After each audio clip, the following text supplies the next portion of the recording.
All right, so it's that time again. We've got a brand new drone from DJI, and in today's video, we're gonna be unboxing it and taking it out for its very first flight. And this video is going to be exciting because this is a brand new product line from DJI. It's not a second, it's not a third, it's not a fourth, fifth, sixth generation product. This is a brand new product line, and it's called the DJI NEO. It is by far the lightest and smallest drone that DJI has ever made. Also, this video is sponsored by Squarespace, but more from them later. So I don't think that DJI sells many products that come inside of a box this small, let alone a drone. I can't believe the entire thing fits inside of here. It's gonna be really cool to finally get it out of the box and compare it to some of DJI's other smaller drones to see just how tiny it actually is. Now, I do have two different versions here that I want to unbox. I've got the NEO drone only and the NEO combo or bundle, which is different than the Fly More combo. So for that reason, because it's a little bit different than what we've gotten with previous DJI drones, I do want to quickly share with you pricing and the different combination options that you can purchase. So you can buy the NEO drone only. You can buy the NEO Fly More combo, which comes with the RC N3 controller and 3 extra batteries, or you can nix the controller, save some money, fly with your phone, and just get 3 extra batteries with the combo, which is what I have here on the table. You can also buy extra propeller guards, you can buy a charging hub, or you can buy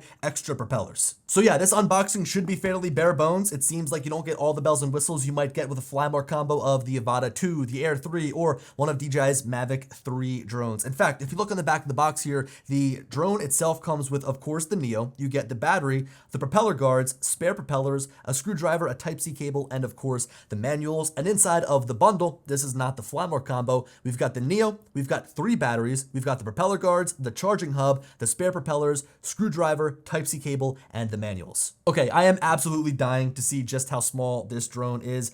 Again, it is by far the smallest, lightest, and least expensive drone that DJI has ever released, and there it is. I mean, again, very bare bones, not much to it. So we'll go ahead, we'll pull the drone itself out. Of course, all of the extras fall out.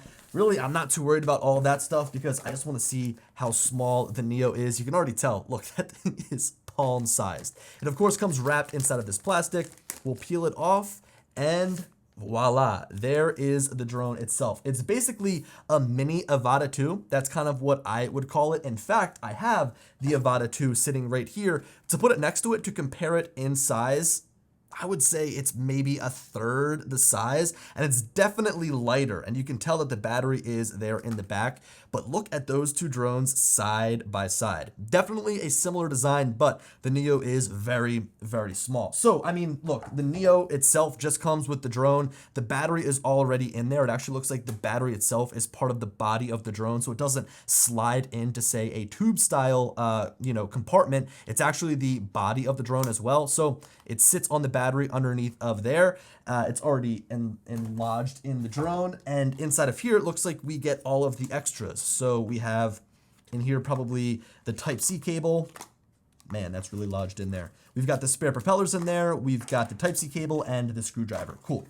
So there's everything that comes with the drone itself. Again, very bare bones, but this here is our combo, not the Fly More combo, the regular combo, which the biggest difference is that it doesn't come with the RC N3 controller. So of course, we've got the actual drone there itself. I'll put the box to the side. We'll do another little unveil. I really can't get over just how small this drone is. So of course, we've got the drone itself. And then we have, it looks like a box on the side that will just open up. And inside of here, we have some of those manuals and stickers inside of there. Down here, we have all of the extras that came with the drone itself. So we have the Type-C cable, we've got the extra propellers, and then somewhere down there at the very bottom is the screwdriver as well. So those are all the things that come with the drone itself.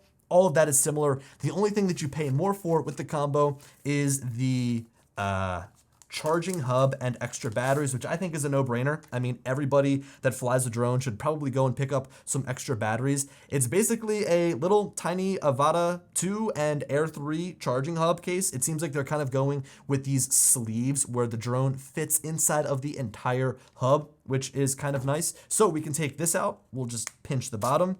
This would slide just down here, and that is going to charge our battery, which of course, with an unboxing, we do need to plug these batteries in before we actually start flying. There's no power in them. If we go and push on the side, They are not going to illuminate. So that is everything that comes inside of the Neo drone only and in the Neo combo. In my opinion, I probably wouldn't go and buy just the drone only. It's going to be no fun if you just have one flight and then you've got to go and charge it and can't fly again. So the combo is probably the way that I would go. And look, I don't really know much about this drone yet. This is, again, my unboxing, and now we're going to go outside and take our very first flight with the Neo. Before, though, I do want to compare it to Mini 4 Pro. I do have that here as well. That's pretty small as well. The Mini 4 Pro is, of course, folded up here. But if we go and if we take off the propeller strap, if we go and unfold the Mini 4 Pro, the footprint is, you know, much bigger on the Mini 4 Pro, but of course, this is a GPS style drone and not kind of like an FPV, you know, style drone that has the propeller guards or like a tiny Cinewhoop.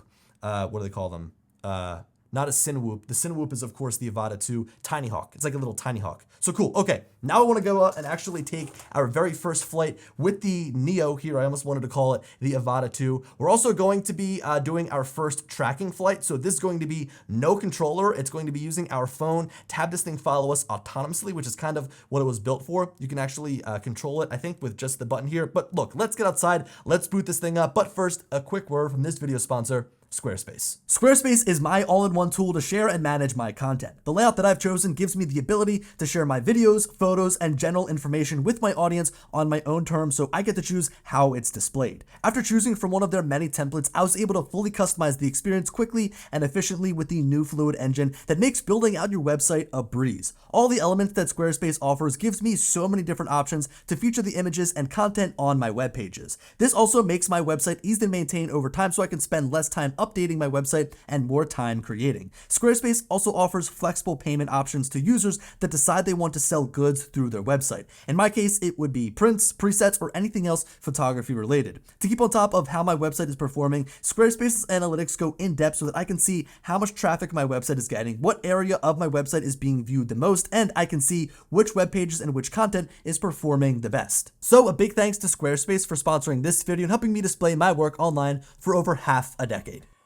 All right, so I've spent the past few minutes setting up the Neo here, and let me just say that the experience is wildly different. Right now, you're seeing the camera feed from the drone as well as the DJI Fly app. Yes, this is the Fly app in a portrait orientation designed for Neo. Right now, we're in manual control, and we could actually use the digital joysticks to move back and forth. We can go up, we can go down. So this is a form of manual control. Now, we can also use a controller, or we could use the motion controller, or we could throw goggles on. There really is a lot of different ways to control this drone, but we're going to be using active track or the follow mode today, because I think that that's probably going to be the way most people fly Neo and with their phone. I mean, what's easier than being able to load up your phone, put the drone up in the air, connect to it over Wi-Fi, and have it follow you. Now, what I want to say right off the bat is the live feed is surprisingly good. Again, this is a wireless connection from the drone to my phone, and standing from here to here, it's nice and strong. It's going to be cool to kind of see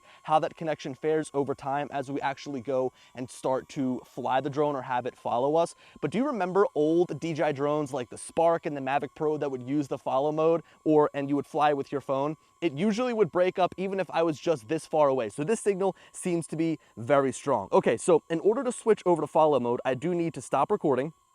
So now it's just gonna be a black screen. I'm gonna switch over to follow, tap on me as the person I wanna follow, and then hit start. And it's that easy. Now the drone comes up super close, but we are gonna hop on the one wheel and have it follow us. Now, I do have a couple of goals in this flight. Learn the application, kind of show off how the Fly app differs with the Neo here compared to other drones. Of course, see the camera quality, which I'm gonna see after the fact when I get this thing up on my computer. And then I also wanna see how the drone does at tracking. This has no obstacle avoidance, so it's only using what it can see in the camera to help determine how the drone should be flying and how it should be following me. Now, I will tell you right off the bat, I feel like the drone has me positioned way low in the frame. I mean, I feel like I am below the bottom line for the rule of thirds. Now, we do have a one-axis gimbal here that pitches up and down. It looks like on the right side there's an arrow to move that gimbal, but I can't move the gimbal up and down when using the follow mode. So it would be nice to have some sort of gimbal control in that regard.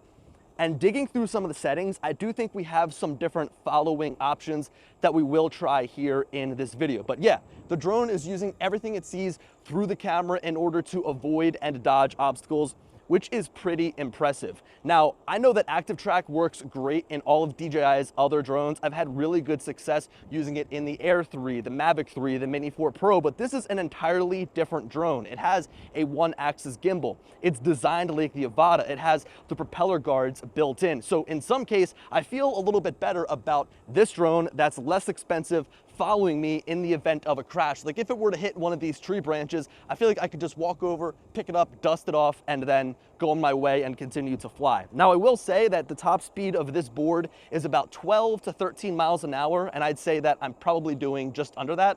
I don't know, maybe 11-ish miles an hour.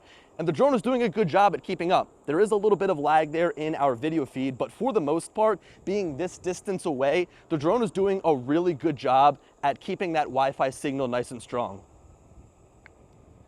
Now, this is recording directly to the drone. There's 22 gigs of onboard storage, which is nice to have on a drone like this. We can plug it in, we can dump all of that video off. So it should be pretty cool to see what the image quality looks like. It does shoot 4K video. It maxes out at 30 frames per second. And I can just tell you right now, looking through the live feed, the dynamic range seems to be pretty good, especially going under some of the trees and darker areas. It seems to do a good job at exposing. Now, battery life is something I had a question on because we do have such a small drone with such a small battery. In this quick loop that we've done, we do have, it seems like 70-ish% remaining. It's gonna be interesting to see what it does as the battery gets lower. Is it gonna kick me out of the follow mode? Is it gonna make me obtain manual control of the drone and fly it and move it around using my phone? Let's see, let's move around this Amazon van here.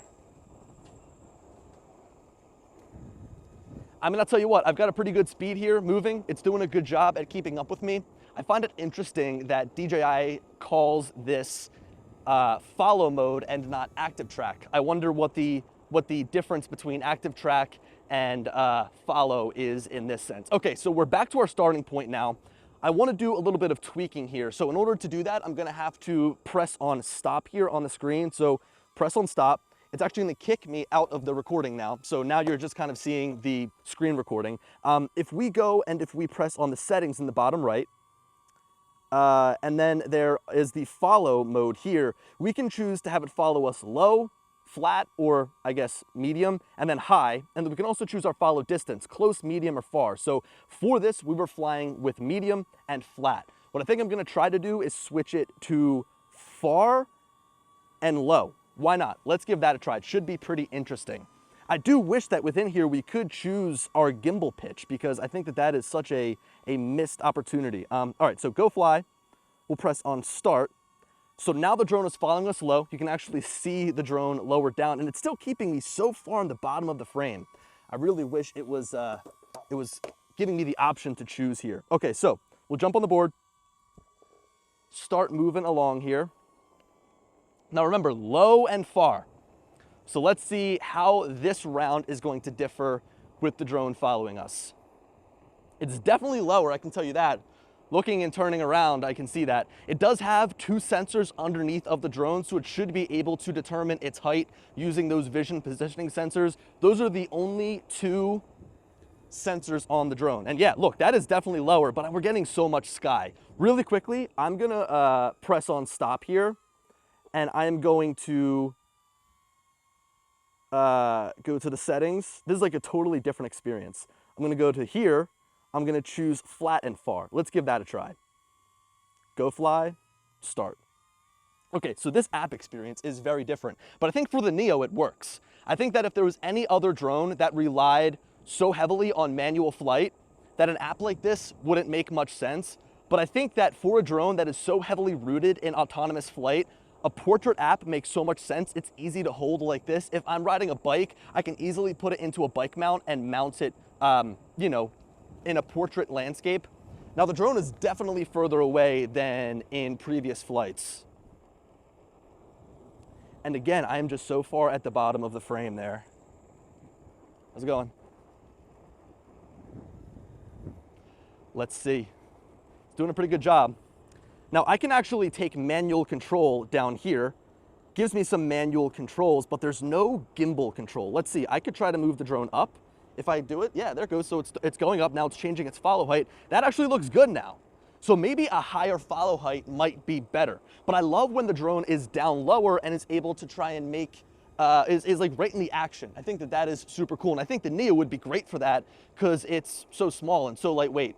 Let me try to go underneath of this tree branch and see what it does. See if it goes near the tree. Nice little movement up and over the tree. It's a little bit higher now, which might, yes. All right, there we go. So, of course, no obstacle avoidance, and if we have the camera a little bit high, it might potentially run into some issues. I do have manual control here, so I will fly it down. And there we go. You see, Mini 4 Pro crashed, no doubt about it. Mini 4 Pro, as great as it is not built like, let's see, I don't even know if I'm recording here. Okay, take another video, start. I wish I could just press record and let it go the entire time. It's gonna be really annoying seeing all of those black frames. Okay, so no obstacle avoidance. Of course, it's not gonna do great at avoiding obstacles if there's no sensors to actually avoid the obstacles. So I think that keeping it on that flat profile, keeping it down low, probably going to be your best bet, just so that you don't end up flying up and hitting some trees. And that's especially true if you're gonna be in a scenario like I am, where there's this tree canopy above. But if you're in a situation where you're out in the desert, I mean, you can have the drone follow you from as high as you want. So this is cool. I mean, this is like a personal drone that you have to follow you. They're branding it as a vlog drone. I feel like vlog is such a 2016 term, but it seems to be sticking around. For me, I think of this more of like I wouldn't say disposable, but a crashable action drone. The speed is, of course, not as great because it is a smaller drone, but for me, if I was riding a bike or doing any sort of sport that required this level of speed, I'd feel absolutely comfortable with the drone following me. Now, of course, you don't get to choose where the drone follows you from just because we don't have those obstacle avoidance sensors to rely on. So I can't have the drone follow me from the side or from the front of me. It's always going to be behind me. But I'll tell you what, it's done a very nice job. And I can't wait to actually get back and look at the footage on the camera or on the computer screen. Now, I also noticed there's a microphone button. I think I pressed on the microphone button and I think it's now going to take the audio from my phone and mash it up with the drone. I think, again, this is like first flight learning days here. But yeah, I will have to say that this has done really good. I almost wanted to go and try to find something a little bit faster to see if it would follow, you know, a bigger one wheel, a bigger electric bike or something like that. I think that we'll definitely do some tests with tracking cars, tracking other objects, other obstacles, maybe even tracking a boat and seeing if it can keep up with, you know, the pace of a boat, maybe just going through the bay or something like that. But I'll have to say, right off the bat, super duper impressed with this. I'll tease something. And I was just kind of thinking about like cool titles for a review. I think that this is the drone for everyone. I think that DJI finally made a drone that is so easy to use and so easy to fly that anybody can use it, anybody can fly it, and it's affordable too, right? I mean, affordability definitely does. Oh, there comes that Amazon van. Let's move down here to the right. Actually, you know what? Let's go a little off-road, and for the final version of our test, we'll go a little bit through the woods. Now, there's not much woods here, but there is a good amount of tree cover, and we'll see what it does. That last tree canopy, it didn't seem to fare very well. It seems to be following along my path that I've taken nicely, which is good because that means it's not going to randomly move to the side and just, you know, decide that it wants to go to my side and go through the tree.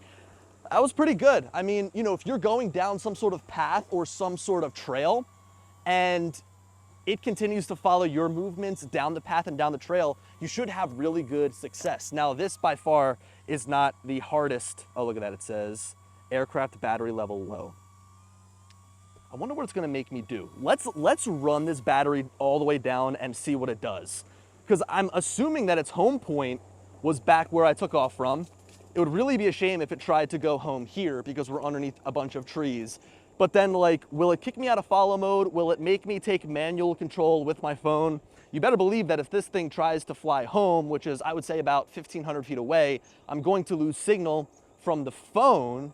So it's overall going to be interesting. This is such a learning curve. And like I mentioned in the unboxing portion of this video, it's something that is really fun to kind of play with and experiment with a brand new product line from any company for that matter, but in this case from DJI. They're taking a lot of their technology from previous drones, from previous, cameras, just all of that stuff, combining it into one and giving us a new experience for new people to use. And I think that for people that are like action sports, I think this will be great. They should make a bigger version of this. They should make the Avata 2 be able to do this, because I think that it would be a hit. And I think that you could have it following cars, faster bikes, dirt bikes, and stuff like that. And really, it's the same hardware. This is just a little bit smaller. Okay, so it's saying we have 1 more minute remaining of flight time, 16% battery. We are going to be running this thing down. I will say for its size, I'm very impressed with the flight time. Obviously, you're gonna be carrying around multiple batteries for this thing. Also, I do just want to say here, kind of as this video is closing out, we will have some more videos coming up on the Neo. If you guys want to check those out, please be sure to subscribe to the channel. I am definitely going to be doing a full review once I get some more hands-on with this drone. Just to be completely transparent, I didn't receive this drone until about 5 days before launch. Usually I have about a week's or about a month's time to play with a new product before it comes out, but this go around, it was only 1 week, and it just wasn't enough time for me to do a full review for the release day. So right now you're watching my first experience with this drone, and we're going to continue to learn and use it over the course of the next couple of months, because I think that this is going to be one of DJI's most popular drones. Okay, low battery landing. So it's not going to return home. Oh, there's the Amazon van. Let me get all the way out of the way because, oh, that Amazon van is going to run over my drone. Hold on. I'm grabbing it. See, there he is right there. Okay, so that's it. Thank you guys so much for watching, and I'll talk to you in the next one. Peace.